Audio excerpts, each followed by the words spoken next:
Shalom teman-teman, apa kabar? Senang sekali bisa bertemu dengan teman-teman semuanya.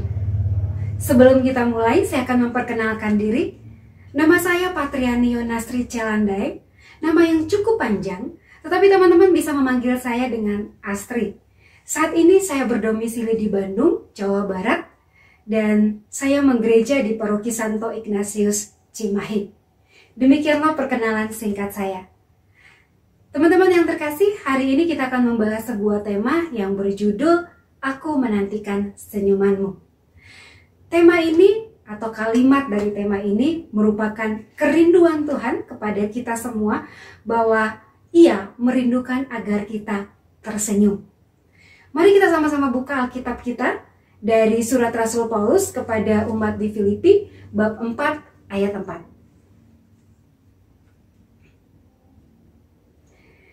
Mari kita baca sama-sama. Bersukacitalah senantiasa dalam Tuhan. Sekali lagi kukatakan, bersukacitalah. Demikianlah firman Tuhan. Syukur kepada Allah. Ayat Alkitab, ayat firman Tuhan hari ini mengajak kita untuk bersukacita. Ayat ini merupakan salah satu nasihat Paulus kepada jemaat di Filipi. Dan juga nasihat itu tentunya buat kita yang dengar pada hari ini. Teman-teman yang terkasih di dalam Tuhan, apa hubungan ayat ini dengan tema kita? Ketika seseorang bersukacita, salah satu ekspresi dari sukacita adalah senyuman. Ya. Ketika kita bisa tersenyum dari hati yang penuh dengan sukacita, senyuman kita adalah senyuman yang membahagiakan. Ya. Bukan hanya buat kita, buat orang lain, tetapi yang paling penting buat Tuhan. Namun terkadang di dalam perjalanan hidup kita terkadang tidak bisa tersenyum karena berbagai macam alasan. Saya akan memberikan beberapa alasan kenapa kita tidak bisa tersenyum. Yang pertama, rasa malu. Rasa malu yang saya maksudkan adalah karena kita atau seseorang itu melakukan sebuah kesalahan, membuat dia tidak bisa tersenyum. Membuat dia memiliki suatu perasaan malu. Dia tidak bisa berjalan ke depan dengan mengangkat wajahnya. Tetapi dia hanya bisa tunduk dan hanya bisa terdiam. Dia merasa malu untuk perbuatan yang pernah dia lakukan. Itu yang pertama. Yang kedua, kemarahan atau dendam. Teman-teman yang terkasih di dalam Tuhan, ketika seseorang hidup di dalam kemarahan atau dendam, orang itu sulit sekali untuk tersenyum. Kenapa? Karena fokusnya hanyalah pada kemarahannya, pada dendamnya. Dan yang lebih parahnya, bahkan mungkin dia berpikir untuk membalaskan kemarahannya, untuk balas dendam atas apa yang dia terima. Dan ketika itu ada di dalam pikirannya, itu menguasai kehidupannya, dia tidak bisa lagi tersenyum. Bahkan dia lupa bagaimana caranya tersenyum. Itu alasan yang kedua. Yang ketiga, kehilangan harapan atau tujuan. Ketika seseorang kehilangan harapan atau tujuan di dalam hidupnya menjadi tidak berwarna. Hidup yang dia jalani adalah hidup sekedar hidup. Seperti tidak ada gairah di dalamnya, tidak ada passion di dalamnya. Tidak ada sesuatu yang mau dia wujudkan, tidak ada sesuatu yang mau dia raih, dia nggak punya tujuan. Hidupnya datar begitu saja. Dan sudah pasti dia tidak memiliki senyuman. Karena hidupnya berjalan ya biasa aja. Hidup ya sekedar hidup aja. Gitu. Dan terkadang orang yang sudah tidak memiliki tujuan ataupun harapan di dalam hidupnya, mereka cenderung untuk mengakhiri hidupnya. Nah teman-teman, inilah alasan kenapa orang tidak bisa tersenyum. Saya percaya masih banyak alasan yang membuat orang tidak tersenyum. Tapi hari ini saya memberikan 3 alasan. Yang pertama adalah rasa malu.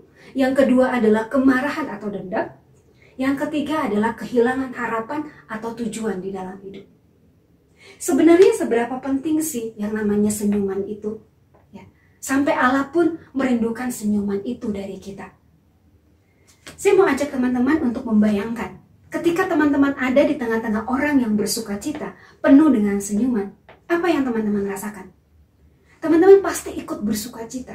Dan tanpa disengaja, tanpa direncana, Anda mulai tersenyum. Kita mulai tersenyum dengan lebar, bahkan tertawa terbahak-bahak. Coba bandingkan dengan ketika kita berada di tengah situasi di mana tidak ada sukacita, tidak ada senyuman. Apa yang kita rasakan? Pasti kita merasakan gak enak ada di situasi tersebut. Kalau kita ada di kumpulan itu, kita akan berpikir bagaimana caranya agar kita bisa cepat meninggalkan tempat itu. Karena di situ tidak enak sama sekali. Dan kalau teman-teman disuruh memilih lebih enak mana, lebih suka mana, komunitas yang seperti apa yang teman-teman inginkan berada, pasti teman-teman pengen adalah di tempat di mana banyak sukacita, banyak senyuman di sana. Nah, perasaan-perasaan inilah yang kita inginkan. Situasi inilah yang kita inginkan. Dan ini pun yang Tuhan inginkan. Karena ketika kita tersenyum, ketika kita tertawa, kita bersukacita, Tuhan tahu kita bahagia. Dan Tuhan suka melihat anak-anaknya bahagia. Nah, sukacita yang Tuhan maksud adalah sukacita yang tidak hanya kamu berada dalam kondisi yang baik-baik saja. Tetapi ketika engkau menghadapi situasi sulit, ketika engkau menangis, engkau pun harus bisa bersukacita. Ya. Ketika engkau merasa sedih. Mungkin teman-teman berpikir, waduh kayaknya susah banget ya. Ketika kita merasa sedih, ya bagaimana saya bisa bersukacita? Ya, bagaimana saya bisa tersenyum? Yang saya bisa lakukan hanyalah menangis. Saya mau katakan bahwa perasaan itu adalah perasaan yang sangat wajar, ya. Sangat manusiawi sekali, ya. Yang kita rasakan. Yang dimaksudkan di sini adalah ketika situasi sulit menguasai, terjadi dalam kehidupanmu, jangan biarkan situasi itu menguasai kehidupanmu, mengambil alih kehidupanmu, sehingga kau tidak bisa lagi bersukacita. Engkau tidak bisa lagi tersenyum. Bahkan mungkin engkau lupa bagaimana caranya tersenyum. Nah, ini yang Tuhan gak mau. Tuhan gak mau kita hidup berlarut-larut dalam situasi seperti itu. Karena Tuhan tahu engkau tidak akan bahagia. Mungkin sekarang kita berada dalam satu kondisi di mana kita tidak bisa tersenyum. Situasi dan kondisi kita membuat kita tidak bisa tersenyum. Hari ini saya mau memberitahu teman-teman bagaimana caranya agar kita bisa tersenyum. Yang pertama, terimalah kasih Allah. Teman-teman yang terkasih di dalam Tuhan, kita sama-sama tahu bahwa Allah begitu mengasihi kita. Allah begitu mencintai kita. Dan karena begitu besar cintanya, Dia mengorbankan, Dia mati di kayu salib untuk menyelamatkan dosa kita. Dan ketika Dia mati di kayu salib, bukan saja Dia menyelamatkan dosa kita, tetapi Dia kembali memulihkan status kita menjadi anak Allah, menjadi ahli warisnya Allah, menjadi sahabatnya Allah. Sahabat itu kan berarti kita bisa ngomong atau curhat apa saja sama Tuhan. Dan Tuhan pun bisa ngomong sama kita, memberitahukan rancangannya di dalam kehidupan kita. Nah, ketika kita melihat hal ini, kita mendengar hal ini, kita sama-sama tahu bahwa betapa berharga dan bernilainya kita di hadapan Tuhan. Coba teman-teman bandingkan dengan malaikat. Ketika malaikat jatuh di dalam dosa, apakah Tuhan menebus malaikat itu? Apakah Tuhan menolongnya? Enggak. Kalau dia sudah jatuh dalam dosa, ya sudah. Tetapi ketika manusia jatuh dalam dosa, Dia yang terlebih dahulu mengambil inisiatif pertama kali untuk menolong kita, menyelamatkan kita. Betapa berharganya kita bagi Tuhan. Teman-teman, tetapi di dalam kehidupan kita, di dalam perjalanan kita di dunia ini, kadang-kadang kita tidak bisa menerima kasih Allah dengan berbagai macam alasan. Dengan pengalaman yang pernah terjadi dalam hidup kita, yang menjadi sejarah dalam kehidupan kita, dengan kejadian-kejadian yang kita alami, kita tidak bisa menerima kasih Allah. Kita mungkin berkata seperti ini sama Allah, Tuhan, saya tidak percaya kepada Engkau. Tuhan, saya tahu bahwa Engkau tidak mencintai saya. Kalau Engkau mencintai saya, kenapa saya harus mengalami peristiwa ini? Kalau Engkau mencintai saya, kemana Engkau saat aku mengalami hal ini? Kenapa Engkau enggak tolong saya? Di mana Engkau? Saya sudah tidak percaya sama Engkau. Dengan kejadian-kejadian ini, kita kadang-kadang melontarkan kata-kata ini. Dan dengan sendirinya, kita memblok kasih Allah di dalam kehidupan kita. Bukan Allah yang tidak mau mengasihimu, bukan Allah yang tidak mengasihimu, tetapi engkau sendiri yang menutup kasih Allah di dalam kehidupan. Engkau sendiri yang memutuskan hubungan itu. Teman-teman sekalian yang terkasih di dalam Tuhan. Ketika saya mau sharing satu hal, saya pernah mengalami satu situasi di mana saya protes sama Tuhan. Saya bilang begini sama Tuhan, Tuhan kau gak adil. Tuhan kau gak fair. Tuhan kenapa hal ini masih terjadi dalam kehidupan saya? Tuhan mengapa? Itu pertanyaan yang saya lontarkan. Dan apa yang terjadi setelah saya mengatakan itu, saya pergi dari Tuhan. Saya sudah tidak berdoa, ya. Kemudian saya sudah tidak ikut dalam komunitas, saya pergi dari Tuhan. Sampai suatu hari, saya ingat itu hari Minggu, dan itu Minggu malam, saya nonton YouTube. Dan waktu itu yang saya tonton adalah acara rohani. Saya penasaran dengan saluran itu, jadi saya buka dan saya nonton. Ketika saya nonton, yang terjadi adalah saya mulai menangis. Saya mulai menangis mendengar firman yang dibagikan saat itu. Mendengar setiap pujian yang dinaikkan. Tuhan menjamah hati saya saat itu. Saya menangis begitu sangat lama. Ya, saya ingat kira-kira 1 jaman lebih saya menangis. Kenapa saya menangis? Yang pertama, karena saya adalah orang berdosa. Saya sudah berdosa sama Tuhan. Saya sudah melakukan sebuah kesalahan. Yang kedua, saya menangis karena Allah mengasihi saya. Saya merasakan pemulihan dan saya merasakan kasih Allah di dalam diri saya. Itu alasannya kenapa saya menangis. Allah begitu mengasihi saya. Kalau saya ingat beberapa bulan yang lalu, saya mengacungkan jari saya protes sama Tuhan. Saya bilang, Tuhan kau gak adil. Tuhan kenapa begini? Tuhan, kenapa ini bisa terjadi? Saya bilang itu sama Tuhan. Tapi pada malam hari itu, Tuhan tidak mengingat seberapa besar kata-kata, seberapa besar apa yang sudah saya lakukan, yang mungkin yang pasti itu pasti menyakiti hatinya. Dia nggak ingat, dia nggak peduli hal itu. Yang dia pedulikan saat ini adalah di situ anakku Asri adalah anak yang kusayangi. Aku mau memulihkannya karena dia aku mati di kayu salib. Aku membayarnya dengan darahku. Dia berharga bagiku. Inilah yang ada di dalam pikiran Tuhan tentang saya. Dia gak peduli seberapa besar kata-kata saya mungkin menyakiti hati dia. Dia hanya peduli bahwa aku adalah anaknya. Sama dengan kita. Ketika kita bertanya sama Tuhan, mengapa begini, mengapa begitu? Teman-teman, terkadang itu tidak ada jawabannya. Tuhan tidak membuka jawaban itu kepada kita. Atau mungkin Tuhan membuka 1 minggu ke depan, 5 tahun ke depan, 10 tahun ke depan. Atau mungkin nanti saat kita bertemu dengan dia dalam kehidupan kekal, baru dia akan memberitahukan. Jadi kalau kita terus bertanya mengapa dan kenapa, kita akan terus jatuh terpuruk di dalam penderitaan kita. Di dalam sakit hati kita. Kita akan jatuh makin dalam. Sama seperti saya ketika saya meninggalkan Tuhan dan bertanya seperti itu, saya jatuh makin dalam. Apakah akan membuat kehidupan kita menjadi lebih baik? Tidak sama sekali, teman-teman. Tidak. Tetapi ketika kita kembali sama Tuhan, kita menerima kasih Allah, kita menerima pemulihan Tuhan, kita akan merasakan damai sejahtera. Kita akan bisa merasakan kembali sukacita itu.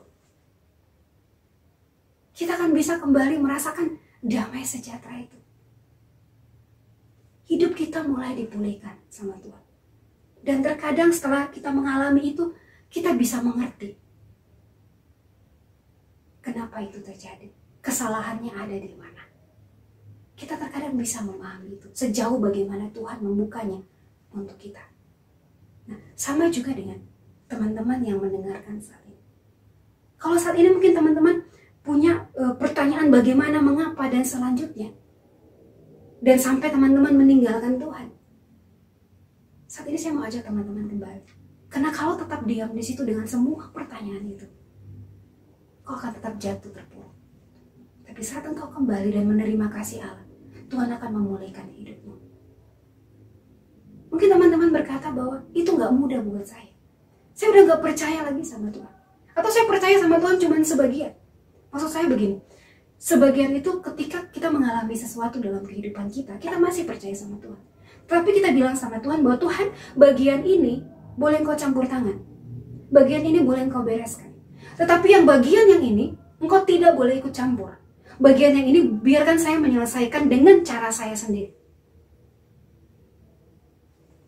Atau yang paling fatal, kita sudah tidak percaya lagi sama Allah. Kalau sampai kita berada dalam kondisi itu, sampai bahkan kita pun tidak bisa lagi berdoa seperti selayaknya seorang Kristen berdoa, kita cukup teriak sama Tuhan, Tuhan tolong saya. Saya kasih ilustrasi seperti ini. Ketika teman-teman nonton film barat, seringkali kita lihat di mana ketika seseorang mengalami situasi sulit, dia selalu telepon 911. Kenapa? Karena ketika dia telepon ke sana, dia percaya bahwa bantuan itu akan segera datang dan dia akan segera ditolong dari masa sulitnya. Ada sebuah jaminan ketika dia menelpon nomor itu. Sama dengan kita. Saat kita sudah dalam situasi yang sulit di mana kita sendiri tidak bisa menolong diri kita sendiri, orang lain juga sudah tidak bisa menolong kita, segeralah telepon Tuhan. Segera teriak Tuhan. Segera bilang sama Tuhan, Tuhan tolong saya. Cukup itu. Dan biarkan Tuhan menolongnya. Dan ketika Tuhan menolongnya, biarkan juga dia melakukannya dengan caranya. Kenapa? Karena kadangkala kita selalu berpikiran bahwa Tuhan akan menolong dengan cara kita. Tuhan akan menolong dengan caranya. Dan itu cara yang terbaik. Kalau saat ini engkau berada dalam situasi itu, cukup lakukan itu. Dan biarkan Tuhan menolong dengan caranya. Maka engkau akan dipulihkan. Engkau akan merasakan damai sejahtera dan sukacita. Kalau Tuhan waktu itu menolong saya, dia pun akan menolong teman-teman dengan caranya. Kalau waktu itu Tuhan begitu mencintai saya dan sampai dia melakukan hal itu tanpa mempedulikan apapun, demikian juga dengan Anda. Dia pun mencintai Anda. Dan dia sedang menunggu Anda saat ini. Dia merindukan senyuman. Dia merindukan kau bersukacita. Dia merindukan kau bahagia. Karena dia menebusmu dari dosa. Bukan hanya untuk kebahagiaan kekal di surga, tetapi juga kebahagiaan waktu engkau ada di dunia ini. Jadi saya mau mengajak teman-teman, terimalah kasih Allah. Ini langkah pertama. Langkah kedua adalah terimalah dirimu sendiri. Teman-teman yang terkasih di dalam Tuhan, sebagai manusia, kita punya potensi untuk disakiti dan menyakiti, untuk dilukai dan melukai, untuk mengecewakan dan dikecewakan.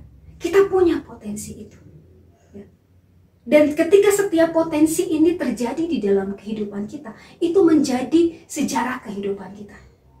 Dan ketika ini terjadi, terkadang membuat kita berada dalam kondisi yang sangat buruk. Membuat kita merasa bahwa kita nggak layak, kita nggak pantas. Bahkan orang lain pun menganggap kita nggak layak, kita nggak pantas. Keluarga kita pun menganggap kita demikian. Atau bahkan kita mengatakan, saya udah nggak punya tujuan, saya udah nggak punya harapan, masa depan saya udah hancur. Mungkin itu yang kita katakan. Saya mau bilang, kalau perasaan-perasaan ini muncul dalam kehidupan kita, itu bukan berasal dari Allah. Omongan-omongan yang kita dengar tentang hal ini, itu bukan berasal dari Allah. Kenapa?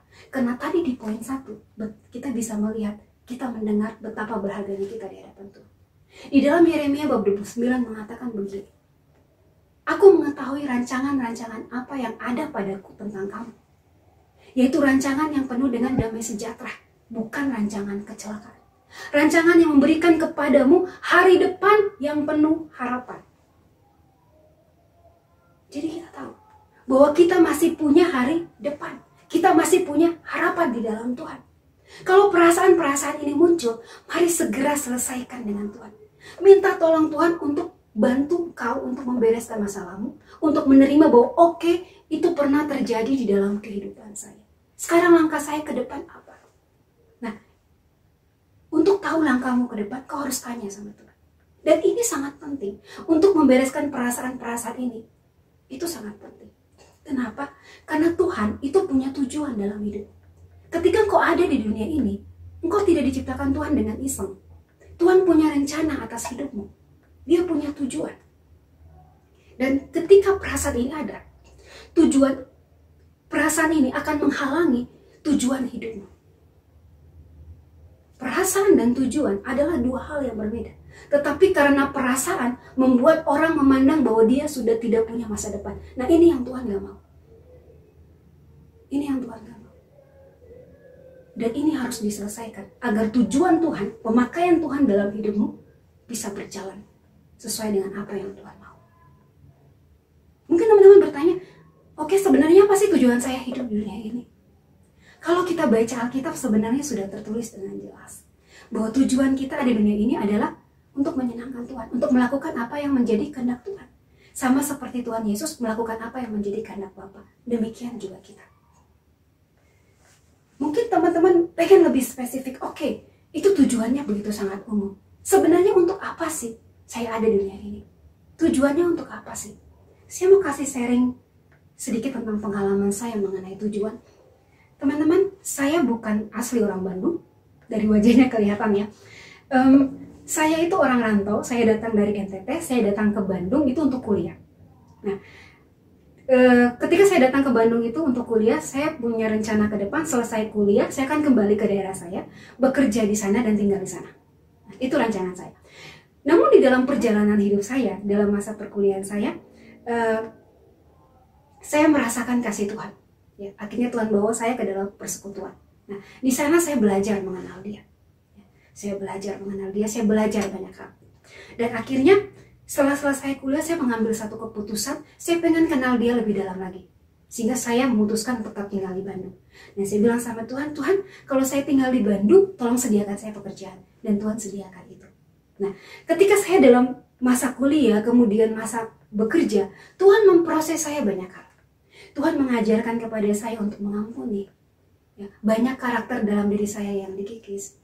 Banyak pemikiran-pemikiran saya yang Tuhan ubahkan. Ya, banyak hal yang Tuhan proses. Ya, sampai akhirnya saya bisa bicara seperti ini dengan teman-teman. Dan saya mengetahui bahwa salah satu tujuan hidup saya adalah saya berbicara tentang dirinya seperti ini kepada teman-teman ataupun orang lain. Pada waktu saya awal kuliah atau pada saat saya SMA, apakah saya pernah berpikir bahwa saya akan berbicara seperti ini sama teman-teman? Enggak sama sekali. Enggak sama sekali. Saya enggak pernah berpikir bahwa saya akan berbicara seperti ini dengan teman-teman. Enggak ada. Sampai akhirnya suatu ketika, di dalam proses itu Tuhan membawa saya perlahan demi perlahan sampai seperti itu. Sampai seperti sekarang ini. Nah, demikian juga dengan kita. Dengan teman-teman. Terkadang Tuhan itu tidak memberitahukan di depan apa tujuan hidup. Tetapi engkau temui di dalam perjalanan. Dan untuk sampai kepada tujuan, engkau mengalami banyak proses. Untuk apa proses itu? Untuk mendewasakanmu. Sehingga ketika kau sampai pada tujuan hidupmu yang Tuhan sediakan, engkau sudah siap. Engkau menjadi pribadi yang siap untuk dipakai Tuhan, mengalami pemakaian Tuhan di dalam tujuan. Kita tidak akan dengan serta-merta menemukan tujuan. Kadang-kadang Tuhan gak bilang secara langsung. Tapi kita akan temukan di dalam perjalanan kehidupan kita. Nah, bagaimana sih cara kita menemukan tujuan hidup? Saya akan kasih 4 hal yang penting. Bagaimana cara kita untuk menemukan tujuan hidup. Yang pertama, hidup di dalam hadirat Allah. Teman-teman, saya kasih ilustrasi seperti ini. Ketika seorang ahli, ya, dia menciptakan sebuah robot, dia tahu robot ini diciptakan untuk apa. Dia punya tujuan. Nah, setelah robot itu jadi, ya, bekerja sesuai dengan apa yang dia rancangkan, suatu ketika robot ini error. Dan apa yang terjadi? Yang sang ahli ini, dia kembali membetulkan robot ini. Karena yang tahu bagaimana cara membetulkan robot ini dari errornya yaitu sang ahli. Ketika sang ahli ini memulihkan kembali robot ini, membetulkan kembali robot ini kembali bisa berfungsi sesuai dengan tujuannya. Nah, sama seperti dengan kita. Walaupun kita bukan robot ya di hadapan Tuhan, karena Tuhan kasih kita kehendak bebas. Tapi yang mau saya katakan adalah untuk kita bisa tahu tujuan Tuhan dalam hidup kita, kita harus datang sama Tuhan, tanya sama Tuhan, minta Tuhan untuk beritahu tujuan kita ada di dunia ini. Karena yang menciptakan kita adalah Tuhan. Jadi hanya Tuhan yang tahu tujuan apa kita diciptakan. Dan ketika kita mengalami situasi error dalam perjalanan hidup kita untuk mencapai tujuan, kita harus balik sama Tuhan. Karena hanya Tuhan yang bisa memulihkan kondisimu. Hanya Tuhan yang bisa mengembalikanmu, membenarkanmu kembali sehingga kau nggak error. Kau bisa kembali berjalan sesuai dengan tujuan. Jadi kau harus punya relasi pribadi dengan Tuhan. Agar kau bisa tahu apa tujuan Tuhan dalam kehidupan. Agar kau bisa dengar-dengaran dengan Dia. Itu yang pertama. Yang kedua, bergaul dengan firman Tuhan. Yang saya maksudkan ketika saya mengatakan bergaul, berarti Anda membaca, ya, Anda merenungkan, dan Anda melakukan. Tinggal di dalam firman Tuhan. Firman ini berisi tentang siapa Tuhan, siapa Anda, segala aturan kerajaan sorga, ya, bagaimana Anda harus menjalani hidup, semua ini tertulis, semuanya tertulis di sini. Jadi untuk Anda bisa mengerti, Anda harus baca. Untuk Anda bisa mengenal Tuhan dan siapa Anda dengan benar, Anda harus baca, Anda harus bergaul dengan firman Tuhan. Itu yang kedua. Yang ketiga, tinggal dalam komunitas. Komunitas adalah hal yang sangat penting. Dan Tuhan sangat menginginkan kita tinggal dalam komunitas. Karena di dalam komunitas kita bisa saling menopang satu dengan yang lain. Kita bisa saling menguatkan satu dengan yang lain. Bahkan teman-teman, komunitas membantu kamu untuk menemukan potensi yang ada di dalam diri. Ya. Kalau kita bawa mobil ya, itu seperti kaca spion. Ya. Mereka itu seperti kaca spion yang membantu mengarahkan kita. Itu salah satu fungsi dari komunitas. Jadi komunitas sangat penting. Tinggallah dalam komunitas. Kamu akan belajar banyak hal di sana. Kemudian yang keempat, pelayanan. Pelayanan adalah hal yang penting. Karena dalam pelayanan, kamu membuktikan rasa sayang kamu sama Tuhan dan juga sama manusia. Di sini pun karakter kamu dibentuk menjadi pribadi yang dewasa. Kamu akan bertemu dengan banyak karakter. Kamu juga mungkin akan mengalami gesekan, tetapi itu akan mendewasakan kamu. Nah, 4 hal ini sangat penting. Tinggal dalam hadirat Allah, bergaul dengan firman Tuhan, tinggal dalam komunitas dan pelayanan. Ini adalah hal yang sangat penting untuk membantu kamu untuk menemukan tujuan hidupmu. Dan bukan hanya itu, ini adalah fondasi dasar bagi kita orang Kristen untuk bisa bertumbuh secara rohani, untuk bisa menjadi seorang Kristen yang dewasa. Jadi teman-teman, jangan sampai karena apa yang terjadi dalam dirimu membuat engkau tidak bisa tersenyum. Ya. Jadi ketika perasaan-perasaan itu muncul, kembalilah sama Allah. Minta tolong dan Dia akan mengembalikan senyuman. Itu yang kedua. Yang ketiga, pengampunan. Lepaskan pengampunan. Teman-teman yang terkasih di dalam Tuhan, tadi sempat saya katakan bahwa kita manusia punya potensi untuk disakiti, menyakiti, dilukai, melukai, dikecewakan, mengecewakan, dikhianati. Kita punya potensi. Hari ini saya mau tanya sama teman-teman. Siapa orang yang mengkhianati teman-teman? Siapa orang yang melukai teman-teman? Siapa orang yang mengecewakan teman-teman? Siapa orang yang membuat teman-teman berada dalam situasi dan kondisi seperti itu? Siapa mereka? Saya percaya ketika saya bertanya siapa mereka, wajah-wajah itu pasti muncul dengan sendirinya di dalam ingatan teman-teman. Kalau wajah-wajah itu muncul beserta dengan kejadian-kejadiannya, saya mau mengatakan, ampuni. Ampuni mereka. Firman Tuhan mengatakan bahwa kita harus mengampuni 70 kali 7 kali. Kalau satu kali dia berbuat dosa, dia datang minta ampun, ampuni. Kalau 7 kali dia datang minta ampun, ampuni. Itu artinya bahwa jumlah pengampunan yang kita berikan itu sama dengan jumlah kesalahan yang dia buat, sama dengan jumlah pengampunan yang harus kita berikan. Itu yang harus kita lakukan. Mungkin teman-teman berkata bahwa engkau berbicara itu gampang banget. Mengampuni itu gak gampang. Kalau itu cuma kesalahan kecil, saya bisa ampuni. Tapi ini kesalahannya besar. Kesalahan itu begitu melukai hati saya. Kesalahan itu mengambil masa depan saya. Kesalahan itu mengambil cita-cita saya, harapan saya, tujuan saya. Itu saya nggak bisa ampuni. Kamu tidak bisa merasakan apa yang saya rasakan. Atau mungkin teman-teman bilang, dia aja nggak datang minta maaf sama saya. Untuk apa saya ngampuni dia? Atau mungkin teman-teman juga berpikiran bahwa dia nggak layak terima maaf dari saya. Dia nggak layak terima pengampunan saya. Bahkan ketika saya sudah meninggalkan dunia ini, saya tidak akan pernah mengampuni dia. Teman-teman, saya mau bilang bahwa pengampunan tidak sama dengan melupakan. Ketika engkau mengampuni, kesalahan orang itu masih tetap teringat di dalam otak kita, masih merekam. Tetapi ketika kita mengampuni, berarti kita memilih berdamai dengan situasi itu, dengan kondisi saat itu. Jangan pernah berpikir bahwa waktulah yang akan menyembuhkan luka hati saya. Tidak, teman-teman.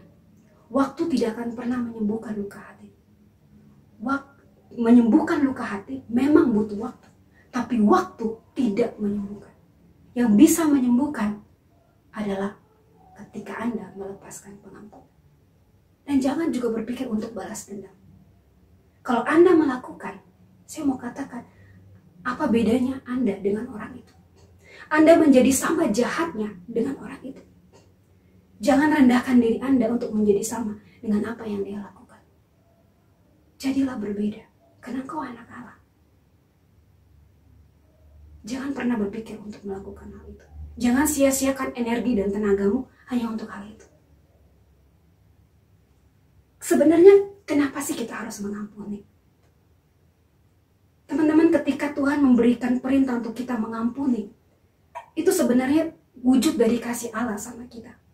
Karena ketika kita mengampuni, bukan orang yang kita ampuni yang dipulihkan, tetapi kita yang dipulihkan. Ketika kita melepaskan pengampunan, kitalah yang merasakan kelegaan. Kitalah yang merasakan damai sejahtera. Kitalah yang merasakan kemerdekaan. Kitalah yang menikmati itu. Dan bukan hanya itu. Firman Tuhan mengatakan, ketika kita mengampuni dosa orang, dosa kita pun diampuni. Double berkatnya. Buat kita merasa lega, dosa kita pun diampuni sama Tuhan. Begitu luar biasa kuasa dari pengampunan. Jadi kalau Anda pengen tersenyum kembali, lepaskan pengampunan. Apakah ini mudah? Sekali lagi tidak mudah. Tapi kalau Anda mau membuka hati bekerja sama dengan Allah, engkau akan dapat melakukannya. Dengan kekuatan Allah, bukan kekuatanmu. Teman-teman, inilah 3 hal yang bisa saya bagikan. Bagaimana caranya agar kita bisa kembali bersuka cita dan dapat tersenyum. Yang pertama, terimalah kasih Allah. Yang kedua, terimalah dirimu apa adanya. Yang ketiga, lepaskan pengampunan. Teman-teman sekalian yang terkasih di dalam Tuhan, inilah beberapa hal yang bisa saya bagikan buat teman-teman. Saya berharap bahwa ini bisa membawa perubahan dalam hidup teman-teman. Mungkin teman-teman berkata, itu teori. Saya sudah pernah ada di situasi itu. Mungkin apa yang saya alami tidak seperti apa yang teman-teman alami. Tapi saya pernah ada di situasi itu. Dan situasi yang membuat alasan kita tidak bisa tersenyum, itu tidak mengenakan. Tapi ketika saya mau mengambil untuk inisiatif untuk bekerja sama dengan Tuhan, Tuhan memulihkan kehidupan saya. Dan saya bisa kembali bersuka cita, saya bisa kembali tersenyum, saya menikmati kasih Allah, saya menikmati hidup yang Tuhan berikan. Tuhan mengasihi saya, Tuhan juga mengasihi teman-teman. Dan saat ini dia dengan tangan terbuka, dengan senyuman, menantikan dirimu kembali. Menantikan dirimu bisa tersenyum kembali. Mari teman-teman, kita tutup pertemuan kita, renungan kita hari ini di dalam doa. Dalam nama Bapa dan Putra dan Roh Kudus. Amin. Allah Bapa yang Maha Kuasa, kami bersyukur untuk hari ini, di mana Engkau boleh mempertemukan kami kembali, di mana kami boleh mendengar kebenaran firman-Mu. Kami boleh mendengar apa yang menjadi isi hati-Mu bagi kami. Bapa, biarlah apa yang boleh kami dengar hari ini, itu boleh tertanam di dalam kehidupan kami. Itu boleh mengubahkan hidup kami. Itu boleh membawa pemulihan bagi kami. Itu bisa membuat kami kembali kepada kasih. Bapa yang Maha Kuasa, ini kami anak-anak. Bantu kami untuk melewati setiap proses yang ada di dalam hidup kami. Sehingga hari lepas hari kami boleh bertumbuh menjadi pribadi yang lebih dewasa di dalam Engkau. Menjadi pribadi yang siap berjalan di dalam tujuan hidup yang sudah Engkau berikan buat kami. Menjadi pribadi yang siap untuk dipakai oleh Engkau bagi kemuliaan nama-Mu. Ini kami anak-anak-Mu Tuhan. Allah Bapa yang Maha Kuasa, kiranya Engkau terus berada bersama-sama dengan kami. Engkau terus mengikat kami dengan tali kasih-Mu, sehingga kami boleh semakin dekat dengan Engkau. Kami juga boleh semakin memahami rancangan-Mu di dalam kehidupan kami. Kalau hari ini kami sudah selesai dengan firman-Mu, Engkau juga terus hari lepas hari ke depan terus membawa kami untuk semakin dekat dengan Engkau. Terima kasih Bapa. Semua doa ini kami sampaikan kepadamu dengan perantaraan Kristus Tuhan kami, yang hidup dan berkuasa bersama dengan Roh Kudus, dulu, sekarang, dan sampai selama-lamanya. Amin. Dalam nama Bapa dan Putra dan Roh Kudus. Amin.